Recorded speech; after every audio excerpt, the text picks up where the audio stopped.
Good morning. Good to see everybody this morning. Hope everyone's doing well.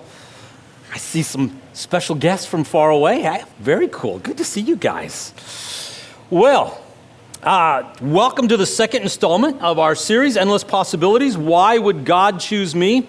We have been talking about the patriarchs, their families, how God used them despite their personal dysfunctions, despite their family dysfunctions, their sin struggles. They're just the whole makeup, that the reality is that they were not perfect. And oftentimes our way of viewing the people in the Bible is that we lift them up to a place in such a way that we can't see who they really are. We kind of engage in a sense of hero worship and think about them in a way that removes them from real life and certainly removes them from having an engagement in our lives. So as we've been talking about this, we've been looking at how that they grew, how they became more fruitful, more whole, and how the transformational work of the Holy Spirit in their lives made them into those heroes of the faith that we think of when we think about what kind of examples we need, the kind of people that we want to be in our relationship with God. Now, last week we met Abram. Now, you're probably thinking to yourself, don't you mean Abraham? No, we met Abram, who is not yet Abraham. We're following his journey going from Abram to Abraham. And right there in chapter 12, we talked about what a pivotal point that this is, that it is probably the most pivotal point in the Old Testament, that in terms of the scope of all of the Scripture, it is the second most important point, next to Jesus coming to the earth, that this moment in time of how God is beginning to lay things out in the scheme of things there in the Scripture. So we meet Abram and we find out the promises that God begins to make it to him. And we centered in on the fact that those promises were not as a reward for being righteous. It is not a response like God had to Noah, that Noah was righteous in comparison to the people of his age, and he stood out and found favor with the Lord. Instead, what we find here in the case of Abram is that there is completely unmerited favor. That's what grace means. It means that we receive favor that we do not deserve. We didn't merit it. And so here in the case of Abram, we see that this whole nature of how God relates to us, right here in the Old Testament, that God related to him not because he was worthy, not because he was so great or anything else, but simply out of completely unmerited favor. It begins to tell us not only about Abram, but also about the God whom we need to understand so that we have context for relating to him in the New Testament. Otherwise, we find ourselves pitting Old Testament against New Testament and thinking almost like we have two different gods. So we see here in the Old Testament this unmerited favor of God at work in the life of Abram. Now, one of the things that happened there as we were watching this unfold there in chapter 12, we also saw where after Abram acted in great faith, right? We want to think of Abraham, the father of faith.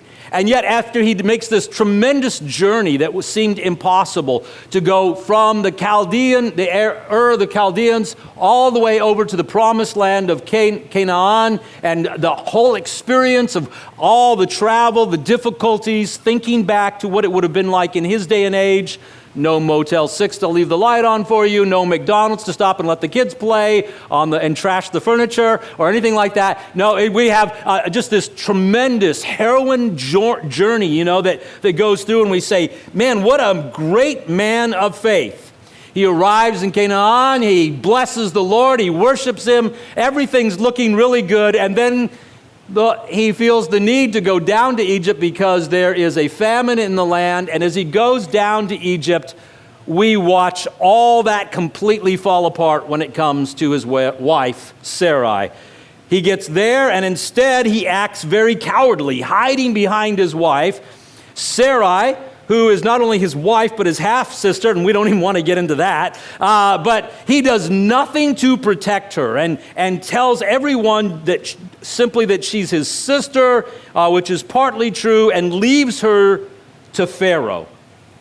Thankfully, God rescued her. And amazingly, God prospers Abram in the middle of his cowardice so that he leaves Egypt wealthier than before and returns to Canaan a much more powerful and wealthy man. Now, this week, we see again a different Abram. Remember, we saw the man of faith, the man who went out on a limb and took a risk, make his journey, only to falter. This week, we see an Abram who is not a coward, but brave. We have an Abram who's beginning to emerge as the man who will be a blessing to the whole world.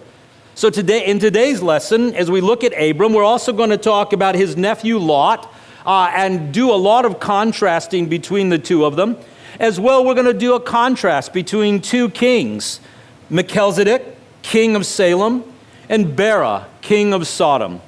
Now, by way of background, if you'll remember, as we talked about this whole journey and what had happened, one of the things that was taking place in chapter 13 that we're just kind of quickly skipping over this week, but that in that process, Abram and his family leave Egypt, they go back to the land of Canaan, and that's where God really begins to even prosper him more.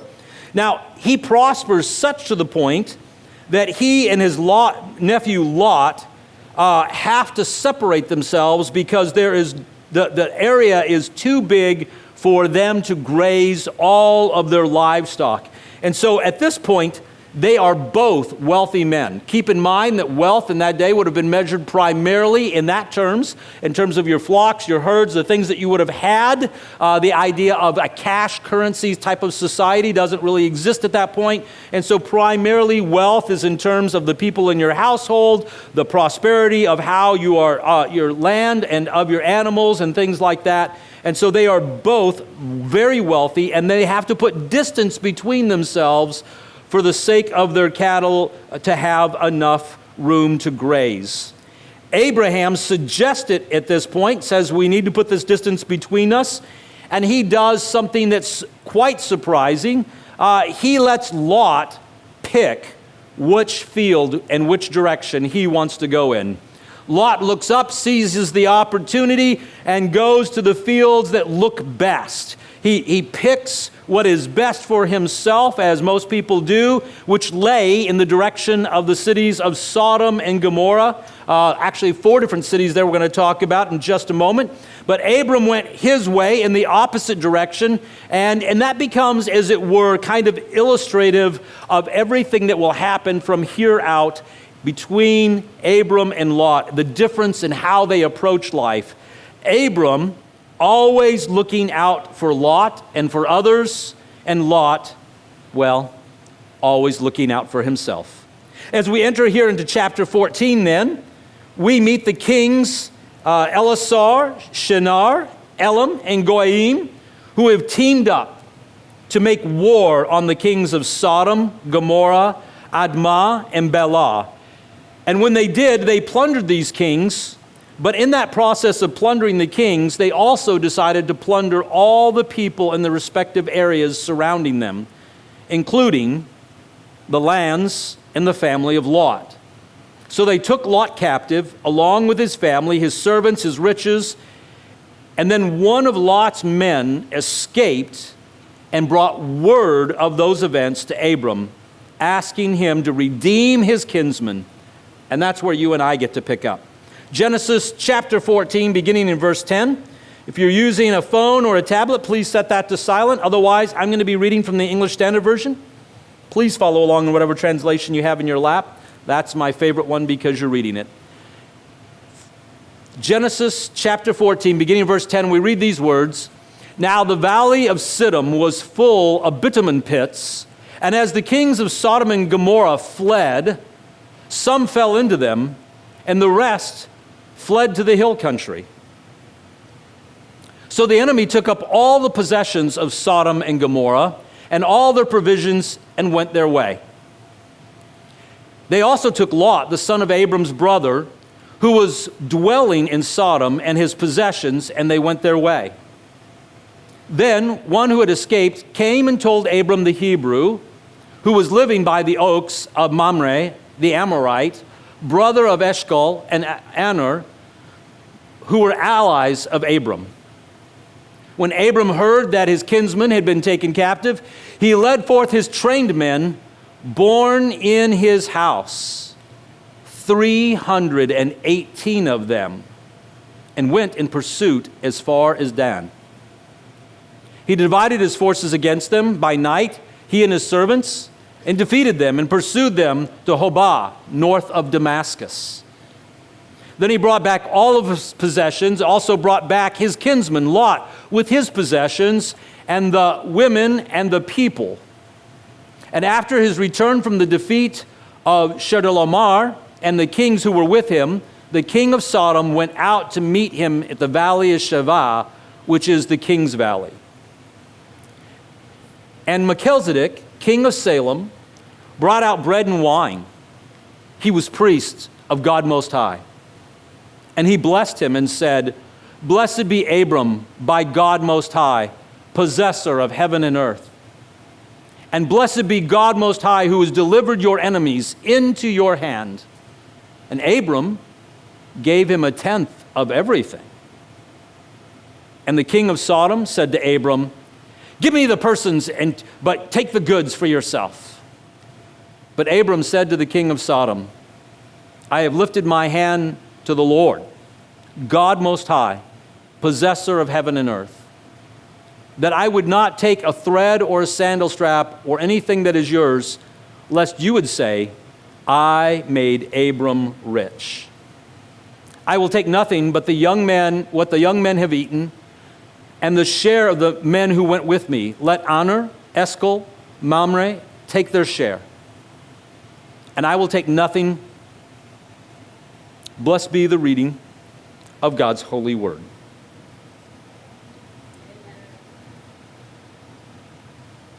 So as we open the chapter, you and I are introduced to a concept that is somewhat foreign to us, and that's the idea of the city-state. Actually, when you're talking about the Dead Sea area where the four kings and the four city-states, Sodom, Gomorrah, trying to think of the names of the other cities, all of a sudden I'm drawing a blank, Admah and Bela, those four city-states, you've got to understand, are within walking distance, within eyesight of one another. And so it sounds funny to talk about kings in that situation. Typically, when we think about kings, we think of large nations. Part of that is just the simple influence of, as Americans, kind of the heritage of the United Kingdom and of Great Britain, that literally was at one point around the world, that they'd say the sun never set on the United Kingdom because of its far-reaching implications. But thinking back to this day and time when travel was difficult and so forth, that literally men of great wealth would set themselves up and build a walled city. And those people who lived in the vicinity of that city did so for a number of reasons. One of them was for economic prosperity reasons, because that powerful man would be able to barter and trade and sell their goods that they would develop, or that they would, the food that they would have, they would be able to trade some of their food for food with that ruler of that piece of land. And so the idea of a king in that situation is really, we're talking about kind of what we would call a landlord, from which we now apply to things like apartments and things like that. And we don't call them lords anymore, except when we're using that word, landlord, right? The person who owns it all. But we're talking about a kind of system that was in place. And so a king in that mindset is the governor of a small town and a walled city, who then has his own means, his own army and so forth, and people move in close proximity to them, not only to do business and to help themselves financially, but here's the other part of it, they are also looking for protection. In other words, they're sucking up to the guy who has the most money, the most power in hopes that he will also defend them even as they make this alliance with them. This is a common thing throughout the ancient Near East at that time. And so these 4 cities there at the end of the Dead Sea were that kind of city-state. So when we're talking about kings, don't think grandiose, think about a warlord. That would be more akin to that idea. In fact, if you were to go to like modern Afghanistan today, you hear them talking about warlords. That's kind of what's happening, is that people are gathering around a single person because they're out in the middle of nowhere, and you can't just pick up the phone and call the sheriff and say, hey, help. You can't call, there's no city government and structure, and so you're dependent on the most powerful man in an area. That is the idea of the warlord. That's the idea of the king of the city-state in which we're dealing with. Now, we have these famous cities you're aware of, I know, Sodom and Gomorrah, because to this day, throughout Western culture, we use Sodom and Gomorrah to refer to any place that is a den of sin and iniquity, right? I mean, that is a casual reference. Even people who've never read the Bible will talk about Sodom and Gomorrah. We even refer to certain kinds of behavior as sodomy and things like that, going back to, and that being the defining point, is Sodom and Gomorrah. However, you probably are not all that aware of Admah and Bela, but they were also destroyed at the same time. They just weren't as famous. The king of Sodom was the stronger of the 4 kings, the king of Gomorrah being more secondary, and the other kings were in alliance with them. But the kind of things that were going on in Sodom and Gomorrah also happened in those other 2 city-states. One of the things that's kind of interesting, I have some really old, grainy, that I wouldn't bother to show you unless, like we were gathered closely around a very large television set and you could see the video, kind of. But I have some really old grainy photo of where a videotape of where an archaeologist went back along that southern end of the Dead Sea and has found, using satellite imagery, the outline of the cities, and then went back and dug in where the walls would have been. And what's fascinating is that everybody has tried to put Sodom and Gomorrah way over here, and he's in there digging, and as he dug up those city walls, guess what he found inside? Huge balls, chunks, if you will, clots of sulfur that are fused together that would have had to have hit over 10,000 degrees to fuse into that kind of ball. Fascinating. 4 cities just at the end of the Dead Sea that just happened to have been incinerated by some kind of fire that was so hot, over 10,000 degrees, that it fused balls of sulfur together as if maybe it was the sulfur raining down that destroyed them. It's almost like I've read that somewhere. I don't know, like maybe in some really old story, like in the Bible or something. I don't know, but anyhow, I don't want to spend too much time there, but it is interesting in all of that. But all 4 of those cities are within spitting distance of one another, if you will. Somebody said to themselves right there, did he have to say spitting distance? Anyhow, these kings, especially Chedorlaomer, king of Sodom, were experienced in war, had won many battles. You have to read that between the lines, but they were powerful enough to fight off their enemies. They're experienced in battle. And when these other kings come against them, it's significant because these other kings of those 4 cities were experienced in war and been able to hold off their neighbors. And suddenly these kings come and they're powerful enough to defeat Chedorlaomer and the others and take whatever they wanted and just kind of shamed them. Now, keep in mind that the opposing kings are under the leadership of the king of Goyim. Goyim was a king of kings, a leader of kings, if you will. He had many city-states. In fact, the Hebrew word, Goyim, is actually the Hebrew word for nations. In other words, it's the idea that he has people of a great diversity, and there are many people who are under his leadership.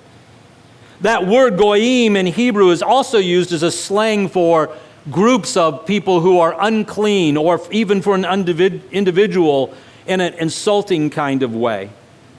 So that title, King of Goyim, says a lot. There's a lot packed into that phrase.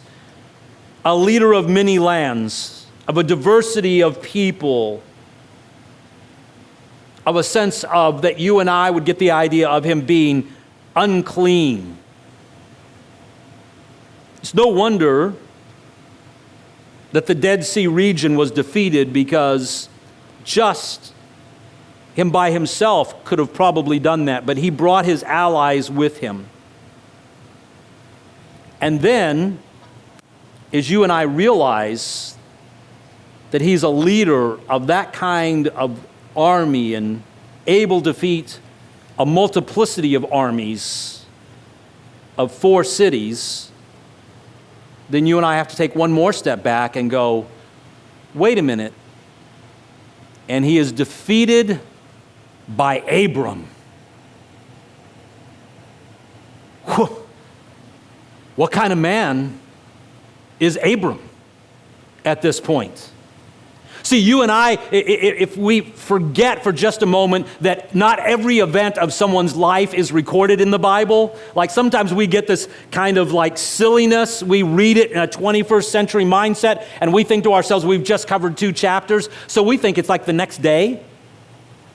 Kind of like how sometimes we treat miracles in the Bible too.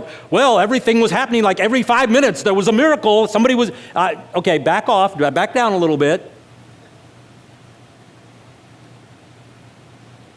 And take a look and think that there's time that has elapsed, that you're being told the story in a concise way. So from chapter 12 to chapter 14, we don't know actually how much time has passed, but enough that 318 warriors have been born in his home and grown up to become warriors. A little bit of time. Hello?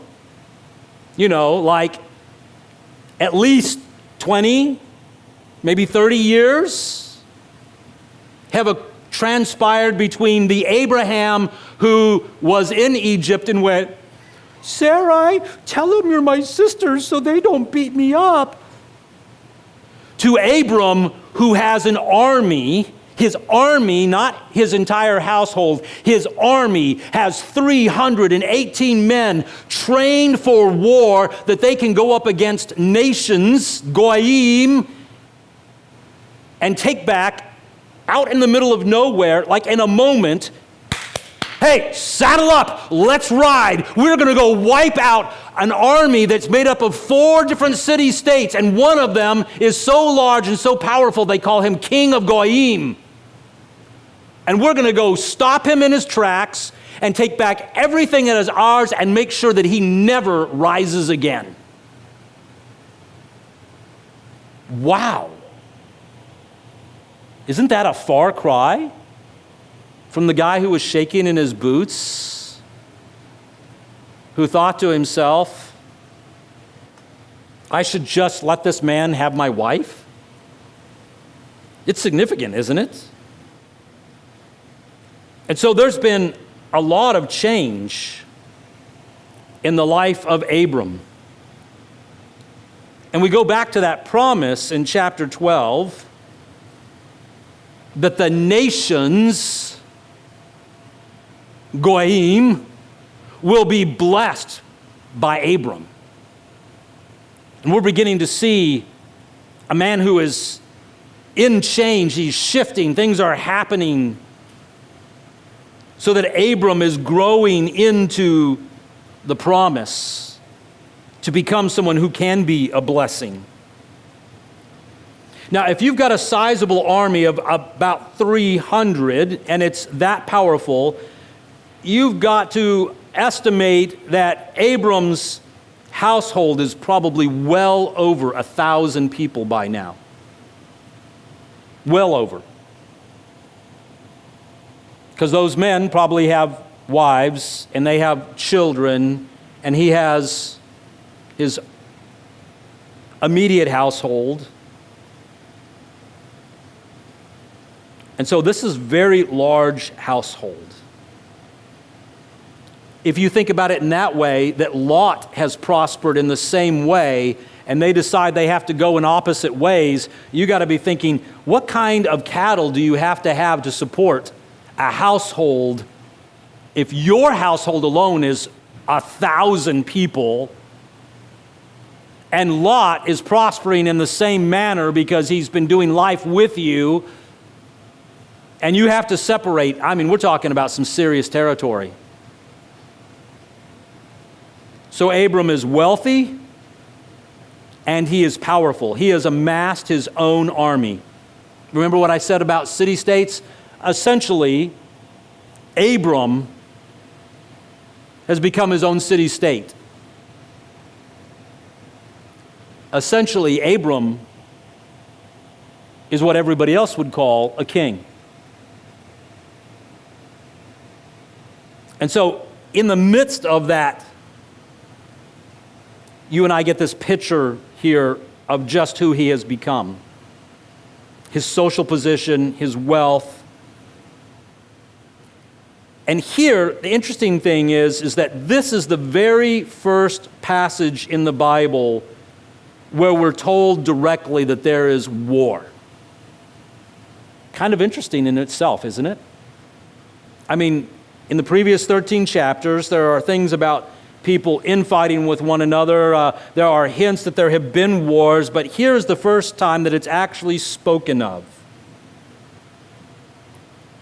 And how that Abram goes out and wins against that army. Abram has made a complete turnaround. And by the time, this all happens, he's so far away that he doesn't know what's happened to Lot way over here. Now, I want you to think about that for just a moment, because that's significant. Lot and the cities around the Dead Sea have suffered this terrible blow, and they've already carried them off, and one man finally gets free, one of the servants of Lot. What kind of travel is it if they're already having to be separated enough to have that kind of land to feed their animals, and there's all these other city-states spread out, and Abram is in a place that over by these other 3 kings, and how long does it take to get to Abram to tell him the story of what's happened to his nephew and to those city-states? Pretty significant. Abraham quickly rounds up his troops, gets with his allies, and they start in pursuit of, I don't know what the others, if they were lollygagging or what, but there is something significant about the fact that they overcome them out in the middle of nowhere before they can get back to their city-state. There's a lot that's happening. We're talking about a real sense of drive and passion, fearlessness. And Abram, this isn't like kings that say, hey, you go to war. This isn't like a president sitting at his desk signing a declaration, you guys go to war. This is back like when the Bible talked about in the spring when kings go to war. Kings go to war. Leaders go to war. They don't say, I'm going to send my army. They become kings because they're in the battle. Abram goes and he's in pursuit and they overcome. I mean, there's passion. There's something happening here that we're watching in the life of Abram, and he goes into that battle and they wage the war and they absolutely decimate them. No, they don't just decimate them. They plunder them. They absolutely plunder them.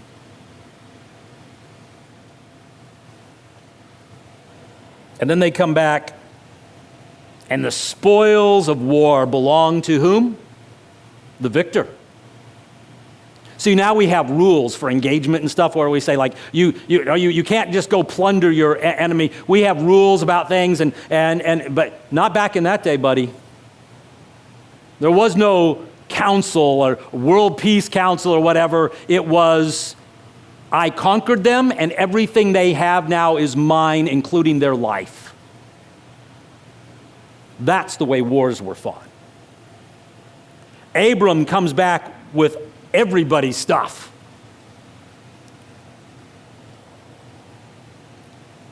And then you watch as two kings come out to greet him. It's significant already, right? He didn't just go home. Now, I don't know if like Sodom and Gomorrah were on the way, and it was just like, I'll just stop here on my way back. It's likely they hit there and ran from there. I doubt they ran in the direction of Abram's home. So it's just a good stopping place on the way back. But as they stop there and they're dealing with all the stuff, these two kings come out, and look at the contrast between the kings. Melchizedek comes out priest of Most High God, El Elohim. It wants to make sure that you and I know, not just of any God. He is priest of El Elohim. Elohim, everybody knows. Yahweh is not his only name. El Elohim, the mighty God. The God who is described in such terms that he gets the name El, God, 3 times. He is the God of gods. That's how Melchizedek defines his priesthood. He is the priest of El Elohim. And so then he comes out, and he comes out with bread and wine, and he's trying to say, thank you for what you've done, but also to honor and to give them food. They have been in battle. They're no doubt hungry. You don't just go to war like that and like come back and go, yeah, I'm kind of a little tired and a little hungry. You come back from that ravenous. And they come back, and he blesses them. And there he also speaks blessing over them, right? And then there's the king of Sodom. Give me my people. Excuse me? You mean my people? You don't have a people, remember? You lost, sucker. See, you and I are used to the modern terms of warfare. Oh no, they're, we're not supposed to be like taking over nations. That's something like Saddam Hussein tried to do in Kuwait, right? That's something like Russia did in Crimea, right? I mean, we go, whoa, that's out of bounds. No, we're in the ancient Near East. Guess what happens? It's all mine. The food, mine. People, mine. Money, mine. Your house, now mine. Because really, here's the deal. If those people beat you down and left with all your stuff, and I beat them, what would stop me right now from walking into your house and saying, and now this is all mine too? Now I am King of nations.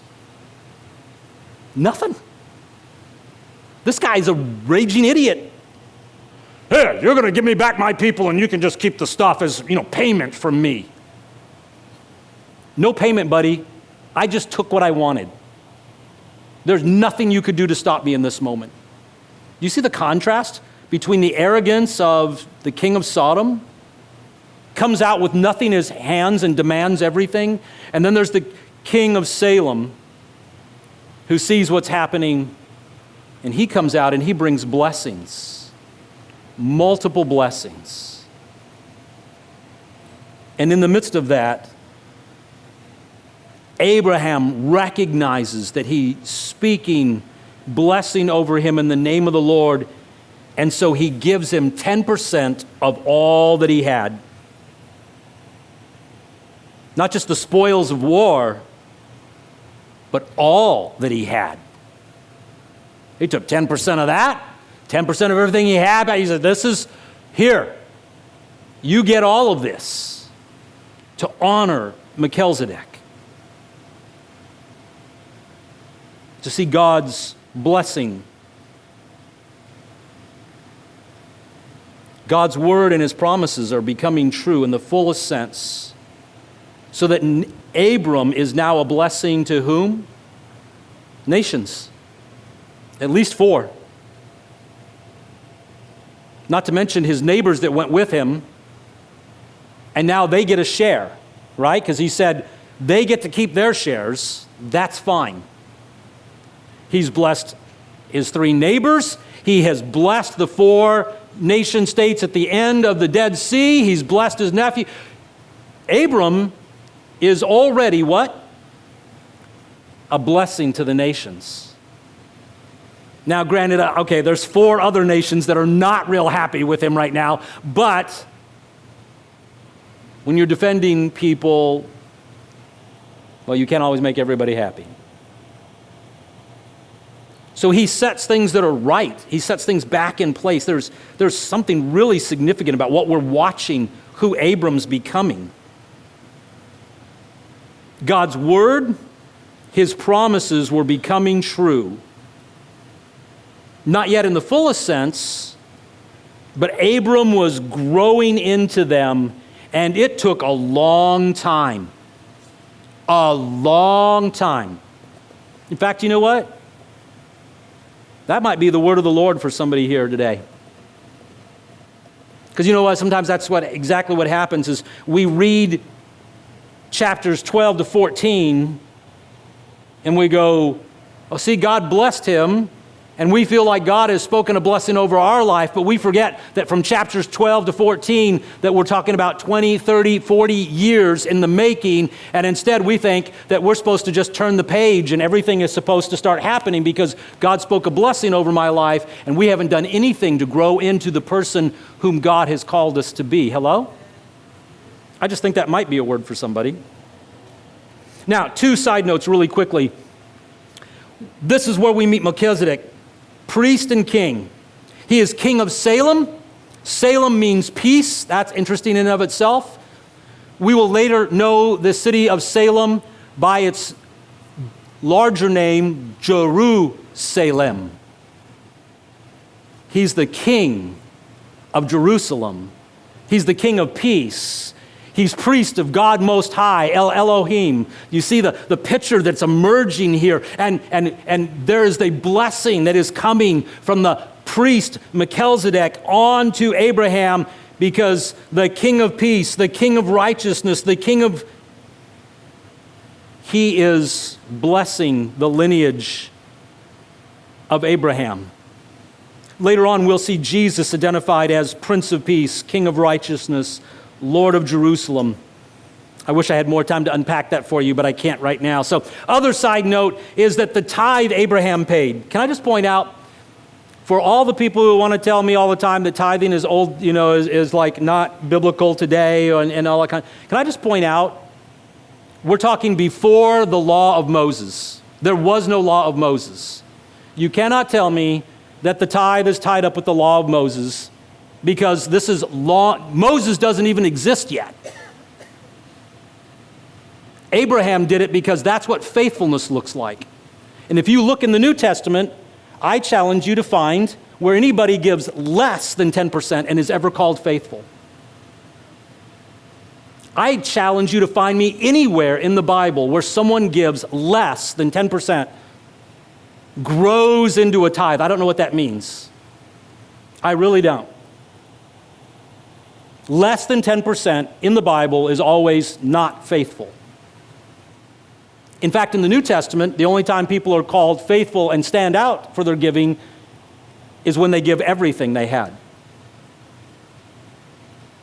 Everything. And if you and I actually go back into the law, you'd find that there are multiple tithes, and we're talking about somewhere in the neighborhood of about 33% of their income went into their giving. So if you want to go back to the law, anybody up for 33%? Probably not. Okay. So point being is just simply this, that he was faithful and he was expressing his gratefulness to the Lord and all the Lord that is doing in him. And we're watching Abram grow into somebody that is so different. So even though we see this little moment of his faithfulness that he travels, we also see his unfaithfulness. And we watch those things just intertwined together. We're still going to see moments where Abraham is going to look faithless. And we're going to see other times where Abraham looks like a giant, right? And that's a reminder to you and I, because you and I don't always look like giants. That sometimes we find ourselves in the situation where one moment we are giant killers and the next moment we look so faithless. Like Elijah, who takes on the prophets of Baal only to run away. Or like David, who can slaughter Goliath but later on runs away with Uriah's wife. Has him murdered. And we recognize the reality is of all of our heroes in the Bible, that they're not perfect people. They are ordinary people like you and I. That God does extraordinary things through because they will submit themselves to him and quit living in the past or living by their failures or letting those things define them. And then here's the other thing. Abraham trusted God. Now, I know you're thinking to yourself, well, that seems kind of obvious. I mean, isn't that the whole point of Abraham's life? Abram trusted God, and I think this is important. He trusted God even after he had been faithless in moments. He trusted God and let Lot choose the better land. Right? I mean, isn't that significant? Think about that for just a moment. They look out over the fields and he goes, I'll take that way. I'll take the goods. And he goes, okay. You don't think he wanted the better land? I don't know what all led up to that moment in decision, but I'm betting it's something like this, that Abraham had prayed and knew what God was doing in his life, and he was more confident in God's ability to lead him than Satan's ability to deceive him, or than someone else to steal his blessing or whatever. See, like, he put his trust fully in God, not in his own ability. Not in the land, not in the government. I just threw that one in for free. Abram was learning to trust God. But you know how you learn to trust God? You do it. You do it when you can't see it. You do it when you can't feel it. You do it when everything looks like it's going the wrong way, and you say, I know who my God is. He is El Elohim. I know that he is Yahweh, the great I am. I know who my God is. I know the promises he made over my life, and I trust you regardless of the circumstances, the setting, the situation in life. I'm going to follow you. I'm going to pursue you, and wherever you lead, I will follow. That's hard. It really is hard to not take matters into our own hands. But that is the essence of faith, isn't it? That's the essence of faith. Hebrews chapter 11, verse 1 says, faith is what gives assurance to our hopes. It's what gives us conviction about the things that we can't see. Faith is the kind of trust and expectation that grows out of seeing the evidence that God does not abandon us. And so in the future, we go, well, look, he did it back here. I don't know what's going to happen in the future, but I do know who God is, so I will lean into that by faith. I will trust, not I will get everything all lined out and all my I's dotted, my T's crossed, everything completely lined out, and then I'll follow God. That's not faith. See, sometimes we misunderstand that because in faith in the American church has been defined as mental assent. I agree with that. That's true. I think that's true. Okay. Where's the fruit? Where are you following? Oh, no, I said I have faith. I didn't say I trusted God. Faith is trust in the things that you cannot see. Based on the evidence of who God is, you walk into the unknown future and you believe him over against what your eyes see. It's not blind faith. Everybody says, that's blind faith. No. I see, I cannot see. Based on what I saw, I will trust in what I cannot see in this moment. It's not blind. It's just going into the future, believing that the God who is this, who is faithful, will see me through the future. All right. So ultimately, God's laying the groundwork, of course, for the kingdom of God and building this whole understanding. And you and I are just kind of watching this whole thing where God is transforming Abram into Abraham, and in turn, listen, that how in the same way God wants to build you and me into a kingdom people, into a people who live by faith, who trust God based on the testimony. We don't just have the testimony of having gone from the Chaldeans to the land of Canaan. You and I have that. You and I have the defeat of those other kings. You and I have the life of Abraham in total. We have the life of Abraham as it's given birth to the life of Isaac. We watch the faithfulness of Isaac. We watch God work through all of those things. And we see through Jacob, and we see the kings emerge, and yet we see God working through all of that. We watch what God does with David and the promises he makes to David and how those things become fulfilled. And over again, we get the front seat through the scriptures of the faithfulness of God, that he always comes through. We also get the front row seat of the times where it looks like disaster. He didn't do right by his wife. He didn't trust here. The king, in the time of the kings, Israel divided. They went their own way. They went into exile, and it looks terrible. And then we get to the New Testament, and we find out he has redeemed all of these things. And we go, okay, it's not that God wasn't faithful. It's that people aren't faithful. And then we go, oh yeah, that's me. Sometimes I'm a person of great faith, and sometimes I'm faithless, but God, who is over all, in all, and through all, is continually faithful, and I cast my lot with him. Not like Lot, but my lot. I trust, and it's a powerful, life-changing moment when you and I embrace not faith, because I know a lot of people who have mental assent. I know a lot of people who aren't walking with God and can tell me all about what the Bible says. And tell me they believe it. No, it's when that makes the distance from there to here, and it begins to work out through here and all of my members and my actions, my attitude, and then I walk this thing out confident that he goes with me is greater than he who's in the world. Transforming me from an Abram into an Abraham. Transforming you in Jesus' name. Well, let's make some quick applications, shall we? We're running over here. Faith. Faith is often spelled R-I-S-K. God's first assignment from Abram was to go to a land that I will show you. That was a huge ask, was it not? And yet we see how all this is unfolding for God to bless him, but it took a risk. And when I was a new Christian, can I just tell you, as a new Christian, I was bold as 10 lions. I drove off almost all of my friends in the name of Jesus. I didn't say I was wise, I said I was bold.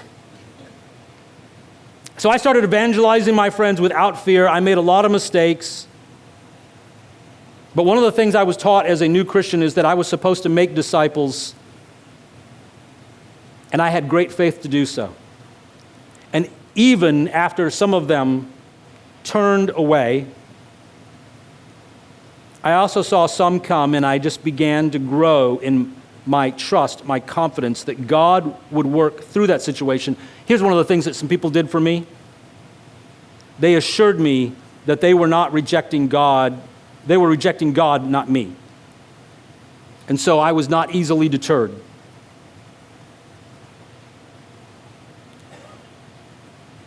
And that has aligned my way with God's way and a multiplicity of things over the years, whether it's church planting or mission work or whatever else. Not because I haven't had failures, not because I haven't made some really huge mistakes, but both my successes and my failures have built my faith. It is faith because when God called, I took a risk and followed him. And if you aren't taking risks, if you aren't failing, then you aren't walking by faith.